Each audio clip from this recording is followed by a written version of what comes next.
오늘의 이야기가 여러분의 마음에 깊은 울림을 준다면 잠시 시간을 내어 구독과 좋아요를 눌러주세요.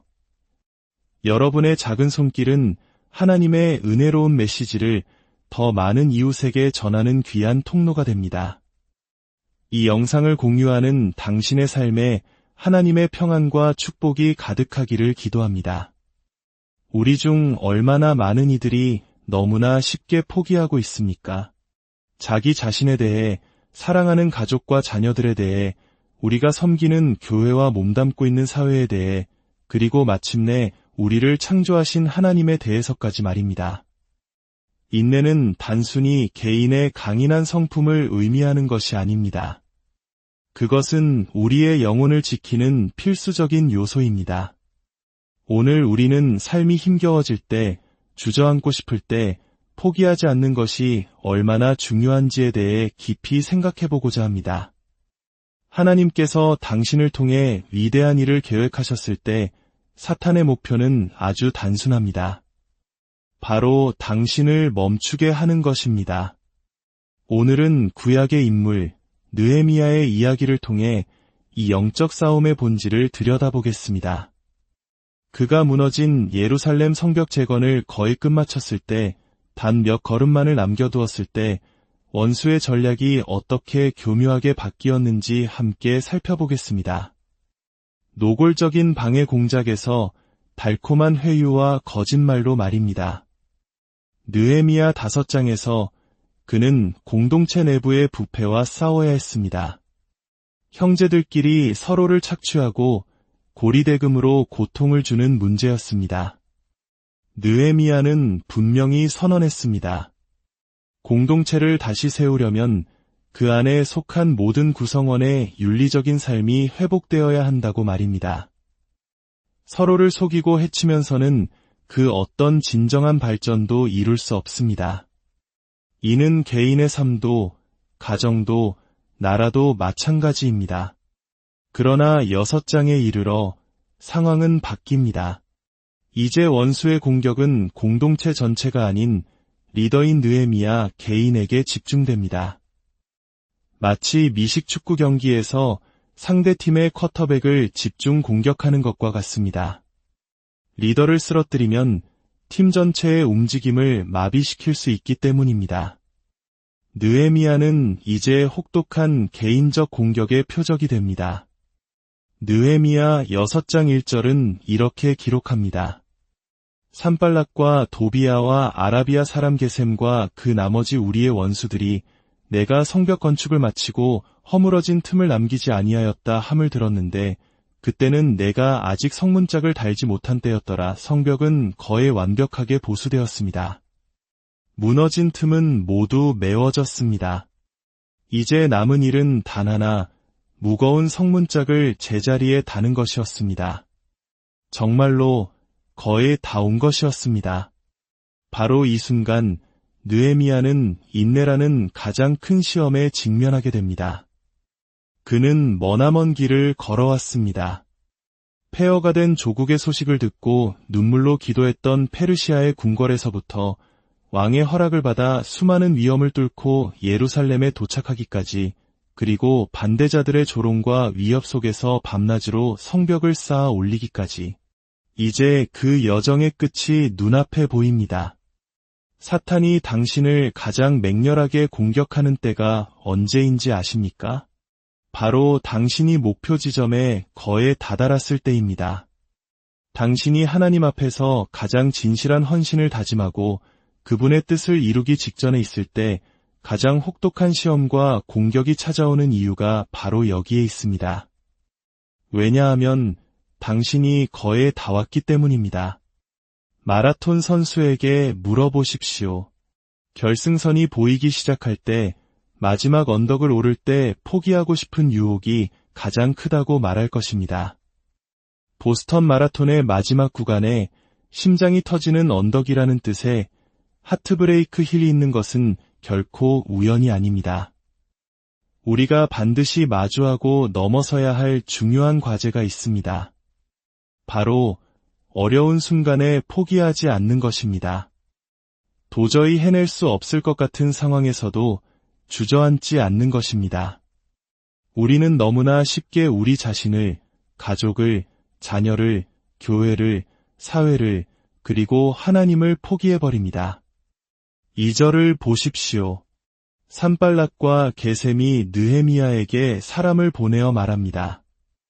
오라, 우리가 오노 평지 한 촌에서 서로 만나자. 마치 평화회담을 제안하는 것처럼 들립니다. 이제 그만 싸우고 친구가 됩시다. 정상회담을 열어 모든 갈등을 털어버립시다. 하지만 느헤미야는 그들의 속셈을 꿰뚫어 보았습니다. 그들은 나를 해하고자 함이었더라. 느헤미야는 그들의 제안을 단호히 거절하며 사신들을 돌려보냅니다. 그리고 이렇게 전하게 합니다. 내가 지금 큰 역사를 하니 내려가지 못하겠노라. 때때로 성령께서는 우리 마음에 무언가 잘못되었다는 강한 느낌, 영적인 직감을 주실 때가 있습니다. 이것을 지식의 말씀의 은사 혹은 영분별의 은사라고 부를 수 있습니다. 세상의 기준으로 볼 때는 합리적인 제안 같고 좋은 기회처럼 보이지만 마음속 깊은 곳에서 울리는 경고등이 꺼지지 않을 때 우리는 잠시 멈추어 서서 기도하며 하나님의 뜻을 구해야 합니다. 서둘러 앞으로 나아가서는 안 됩니다. 하나님께서 초자연적인 통찰력으로 우리를 보호하고 계실 수 있기 때문입니다. 느헤미야는 그들의 제안을 거절한 이유를 두 가지로 설명합니다. 첫째, 나는 지금 위대한 일을 하고 있기 때문입니다. 설령 그들의 제안에 악의가 없었다고 가정해 봅시다.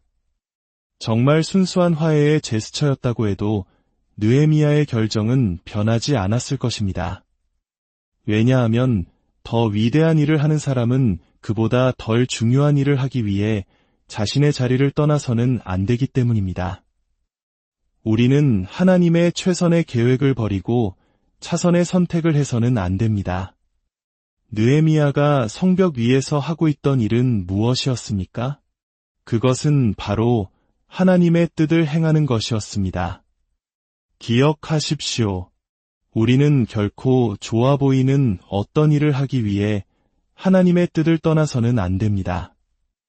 사람들이 원하는 일을 하기 위해 하나님께서 당신에게 맡기신 사명을 저버려서는 안 됩니다. 빛 가운데서 하나님이 주신 분명한 길을 걷다가 어둠 속에서 속삭이는 사람들의 말을 따라가서는 안 됩니다. 우리 삶이 엉망이 되는 이유 중 하나는 우리를 성벽 아래로 끌어내리려는 사람들의 말에 귀를 기울이기 때문입니다. 그들이 제안하는 일은 어쩌면 좋은 일일 수도 있습니다. 하지만 그것이 우리를 향한 하나님의 뜻이 아니라면 그것은 가장 위험한 유혹이 될 수 있습니다. 그들은 예루살렘에서 그리 멀지 않은 오노 평야로 내려와 잠시 쉬면서 대화하자고 제안했습니다. 그러나 그들의 진짜 목적은 느헤미야를 속여 그의 사명에서 이탈시키는 것이었습니다. 어떤 사람을 따르기 전에 먼저 그의 인격과 삶의 열매를 살펴보십시오. 그가 당신을 하나님의 뜻에서 멀어지게 하고 있지는 않습니까? 그의 삶이 하나님을 경외하는 모습입니까? 우리가 삶에서 성공과 승리를 경험하지 못하는 이유는 종종 하나님의 계획이 담긴 성벽에서 스스로 내려오기 때문입니다. 그럴듯하게 들리는 다른 무언가를 위해 하나님의 뜻을 버리는 것입니다. 이런 이야기가 있습니다. 두 마리의 개구리가 크림통에 빠졌습니다. 통의 벽은 미끄럽고 높았으며 크림은 차갑고 깊었습니다. 첫 번째 개구리가 절망하며 외쳤습니다. 이제 끝이야. 아무도 우릴 도와주지 않을 거야. 잘 있어, 친구. 안녕, 슬픈 세상. 그리고는 울면서 크림 속으로 가라앉아 죽고 말았습니다. 하지만 두 번째 개구리는 달랐습니다. 그는 포기하지 않고 필사적으로 발을 젓기 시작했습니다. 얼굴에 묻은 크림을 닦아내고 눈을 똑바로 뜨며 스스로에게 말했습니다. 적어도 잠시만이라도 헤엄쳐보자. 내가 여기서 죽는다고 세상에 도움될 건 하나도 없어. 1시간, 2시간, 그는 불평 한마디 없이 계속해서 발을 찼습니다. 쉬지 않고 헤엄치고 또 발을 찼습니다. 그러자 놀라운 일이 일어났습니다. 계속된 그의 발길질의 액체였던 크림이 점점 굳어져 버터 덩어리가 된 것입니다. 마침내 개구리는 단단해진 버터를 딛고 통 밖으로 껑충 뛰어오를 수 있었습니다. 그는 포기하지 않고 노력하여 자신이 사용할 수 있는 발판을 스스로 만들어낸 것입니다. 사랑하는 여러분, 우리는 인내해야 합니다. 느헤미야는 인내했습니다. 그가 하나님의 뜻 안에 있었기 때문입니다. 그래서 그는 사신들을 돌려보내며 말했습니다. 나는 당신들에게 내려갈 수 없소. 만약 어떤 사람이 진심으로 당신을 만나고 싶어 한다면 그들은 어떻게 할까요? 그들이 당신에게로 올 것입니다. 당신의 진정한 친구가 누구인지 아십니까? 그들은 당신이 하나님의 뜻 안에 머물기를 바라는 사람들입니다. 당신을 위해 최선을 바라는 사람들은 당신이 하나님의 뜻을 경험하기를 원합니다.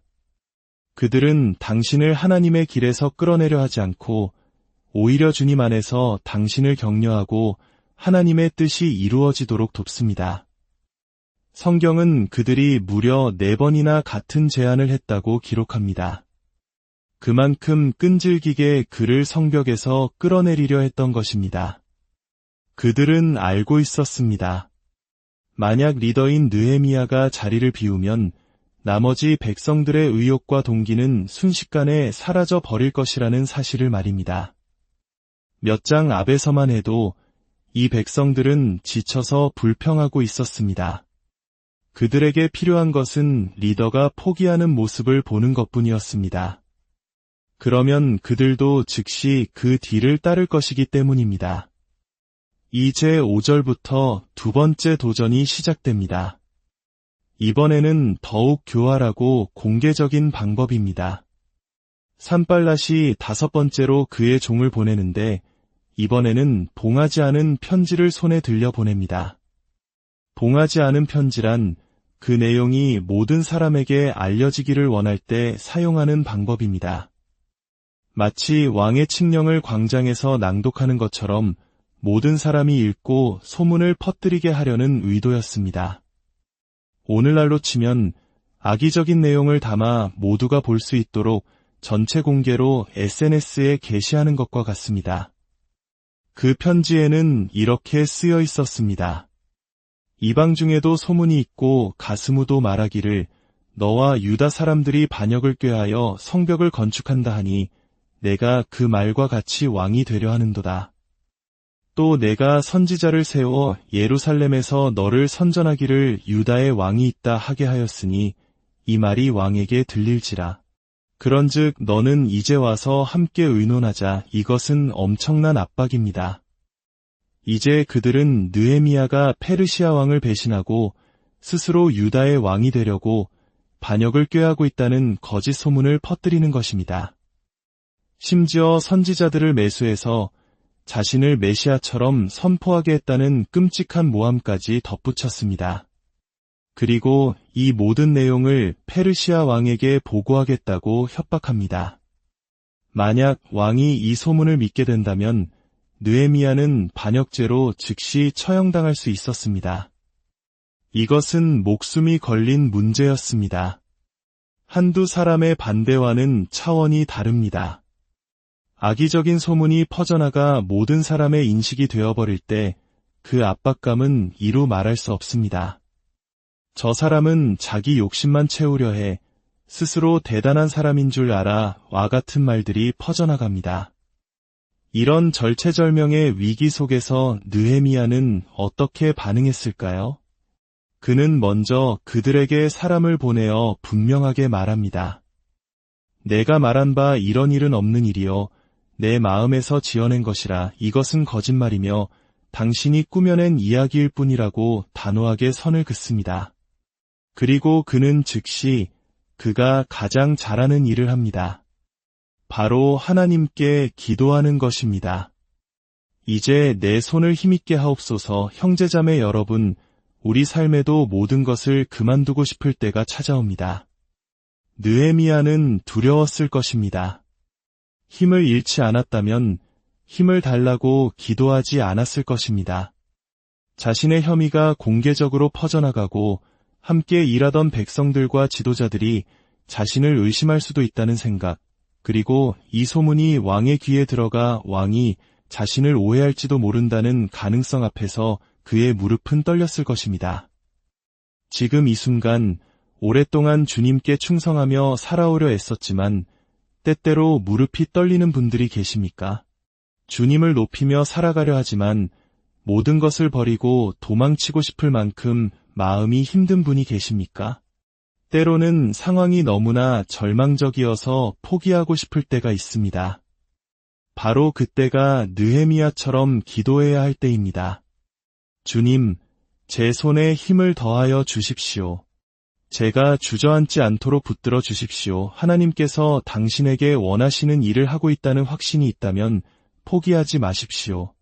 끝까지 그 자리를 지키십시오. 이제 마지막 시험이 찾아옵니다. 10절에 스마야라는 인물이 등장합니다. 그는 선지자로 알려진 사람이었습니다.